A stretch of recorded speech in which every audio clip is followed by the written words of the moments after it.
TCS घोटाळ्यातील निदा खानला अभय देणाऱ्या मतीन पटेलचं घर शेवटी जमीनदोस्त झालंय.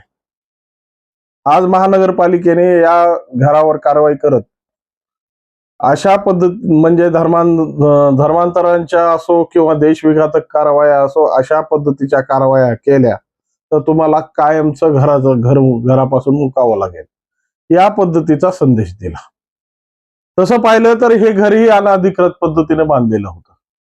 महानगरपालिकेने 3 दिवसापूर्वीच त्याच्यावर नोटिसा चिटकवून या संदर्भात खुलासा करा या पद्धतीची आव्हानेही त्या मतीन पटेलला महानगरपालिकेच्या प्रशासनाकडून सांगण्यात आलं.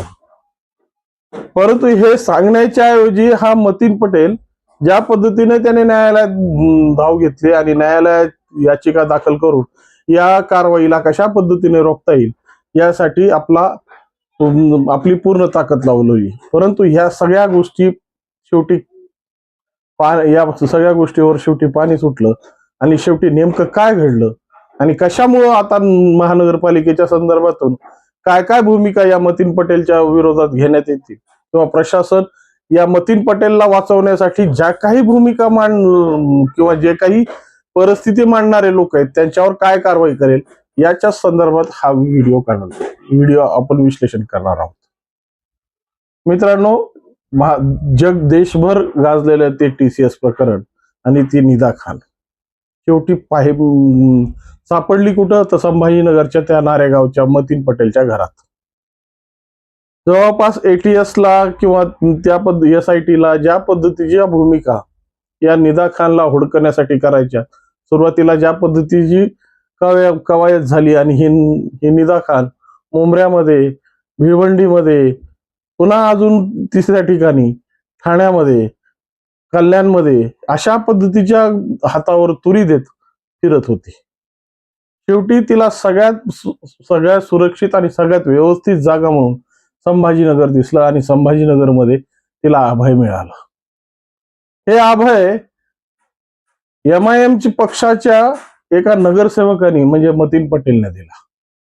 मतीन पटेलची एवढी शूरता आणि इतकी वीरता पाहून खऱ्या अर्थानं MIM न त्याचा खूप मोठा सत्कार केला पाहिजे. कारण की मतीन पटेल सारखे कार्यकर्ते हे धर्मांतरांच्या आरोपींना ज्या पद्धतीनं अभय देतात, ज्या पद्धतीनं, परंतु ह्याच्यावर कांगावा मात्र जास्तीत जास्त इम्तियाज जलील यांचाच कांगावा आम्हाला जास्त पाहायला मिळतो. आज ज्या पद्धतीनं इम्तियाज जलील मीडियासमोर खुलेछूटपणे प्रशासनाला धमक्या देत आहेत, ज्या पद्धतीनं या मतीन पटेलच्या अनधिकृत बांधकामाची चौकशी करण्यासाठी महानगरपालिकेत आपल्या ताफ्यासहित गेले. खऱ्या अर्थानं महानगरपालिका जर हे बांधकाम अनधिकृत असलं असतं तर महानगरपालिका याला नोटिसा चिटकवण्याची हिंमत झाली असती का? खऱ्या अर्थानं या सगळ्या प्रकरणामध्ये जी परिस्थिती निर्माण झाली ती परिस्थिती नेमकी शासकीय परिस्थितीवर आमचं विक्टिम कार्ड कसं पक्क बसतं या संदर्भात मांडलेला हा प्रयोग आहे. आज ज्या पद्धतीनं बेछूट पद्धतीनं इम्तियाज जलील सगळ्या मीडिया समोर आणि सगळ्या जगभरासमोर सांगतायत की मतीन पटेलचं घर हे जरी पालिकेने जमीनदोस्त केलं असेल तर आम्ही त्यासाठी वर्गणी करून त्याला पुन्हा घर उभं करून देऊ. मतीन पटेल कोणत्या देशाच्या वीरतेसाठी कोणत्या ठिकाणी जाऊन त्यांनी एखादं मोठं काम केलं की त्याच्यामुळं त्याला वर्गणी करून घर बांधण्याची परिस्थिती आली, किंवा सामाजिक दायित्वामध्ये काम करत असताना स्वतःचं घर विकून लोकांची मदत सेवा केली, त्यासाठी आता त्याला घर उभारणीसाठी चंदापट्टी करण्याची वेळ लोकांकडे वर येते. आणि असंख्य असे प्रश्न आणि असंख्य असे गिरटे या मतीन पटेलच्या आजूबाजूला इम्तियाज जलील उभे करतात. या इम्तियाज जलीलला एवढा पुळका या अभय देणाऱ्या व्यक्तीचा का? नेमकं या माग दडलं काय? नेमकं हा सगळा प्रयोग इम्तियाज जलीलचा नाही ना? असे अनेक प्रश्न आता इम्तियाज जलील स्वतःच्या तोंडाने स्वतः सांगत होते. आणि मला क्यू वाटते ते संभाजीनगरच्या पालकमंत्र्यांची, माननीय संजय शिरसाट साहेब. अहो, तुमच्या हातात सगळ्या प्रशासनाच्या धुरा आहेत. तुमच्याकडं आहे त्या परिस्थित्या आहेत. जर अशा पद्धतीची जर मीडिया समोर येऊन जर कोणी तुम्हाला चेतावणी देत असेल, तुम्हाला अशा पद्धतीनं उद्विग्न करत असेल, तर खऱ्या अर्थानं त्याचा शासकीय भाषेत समाचार घेणं गरजेचं आहे. आज खऱ्या अर्थानं ज्या पद्धतीनं हा आरोपी, जे एका आरोपीला लपवण्यासाठी दुसरा आरोपी मदत करतो, म्हणजे हा TCS प्रकरणातील निदा खान ही आरोपी आहे, गुन्हेगार नाही, आजही नाहीये. जेव्हा गुन्हे सिद्ध होतील तेव्हा ती गुन्हेगार होईल, पण आज आरोपी आहे. 1.5 महिन्यापासून प्रशासनाला आणि गृह विभागाला हातावर तुरी देऊन पळते आणि तिला वाचवतो कोण? हा MIMचा नगरसेवक मतीन पटेल. आता हा सह आरोपी झालाय आणि याला सह आरोपीला जो आज मदत करायला निघाले आहे, ज्या पद्धतीची परिस्थिती मांडून बाजार मांडण्याचा प्रयत्न केलाय, त्याला का आरोपी करत नाहीयेत? घ्या ना त्याला बी ताब्यात आणि वाजू द्या सगळ्या गोष्टीचा का हवा. तुम्हाला बाकीच्या ठिकाणी केल्यानंतर तुम्हाला त्या पद्धतीनं तुमच्या गौतम खट्टरच्या भावाचा काहीही संबंध नसताना त्याला गोवा पोलिसांनी उचलून नेलं. ठीक आहे, गौतम खट्टर यांनी स्टेटमेंट दिले असतील, मग त्याच्या भावाचा काय संबंध आहे? पण ते संबंध नसताना सुद्धा पोलीस विभाग, पोलीस प्रशासन त्याच्या भावाला उचलतं. मग हे तर महाशय सर्रासपणे मीडियावर चेतावणी देताना दिसतायत ना. आणि या प्रकारच्या जर कारवाया खऱ्या अर्थानं शासनाने जर आपल्या स्वतःच्या भूमिकेसाठी वाचून ठेवल्या आणि फक्त मीडिया पुरतं तू म्हणजे काय एक जुना खेळ होता, चुळचुळ मुंगळा आणि पळी पळी तेल. म्हणजे एक राऊंड असतो, त्यामध्ये एक कापड घेऊन एक मुलगी फिरत असते, मुलगा फिरत असतो आणि ते ज्याच्या मागे कापड ठेवेल त्याच्या अगोदर गाणं असतं, चुळचुळ मुंगळा आणि पळी पळी तेल.